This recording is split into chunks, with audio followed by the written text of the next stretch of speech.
Panguva inoyi pane mashoko ari kutendera ari kucheredza nyika yeZimbabwe. After taunotava naTendai Biti his members of the CDF Forum, they were arrested in Manicaland. Chiitiko chakasiya nyika yese aiwa yashamisika chiti so zviri kuda pachena kuti the regime has kuda kuti opposition or even anyone oppose their amendments.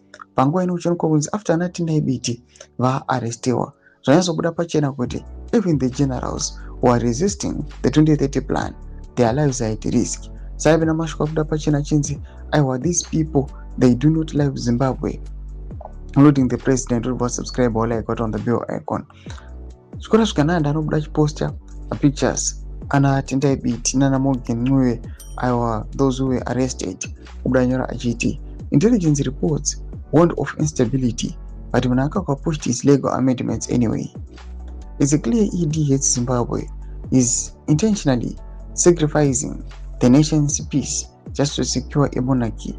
We must resist this power grab, not to ED 2030. Amposema picha samu kuona panguva inoyi tamudzwa nawo kuti even the intelligence it warned Mnangagwa pamusoro pema-constitutional amendments awa nekustay on power according sezviri kutaurwa panguva ino napresident under 2030 oro chikora zvikananda achiti the president was warned pamusoro the instability but his legal team aiwa yakaendera mberi. Panguva ino uchiwanikwa kunzi these opposition voices they are now being silenced. Zvinatsobuda pachena kuti these people they don't like Zimbabwe and panguva ino vari kuriska they are sacrificing the nation's peace kuti vangouya vachiattain their monarchy or their dynasty or whatsoever they want to achieve panhau dze2030. Zvinatsobuda pachena kuti these people they don't like Zimbabwe, they are just here kuti vangouya vachingo occupy my positions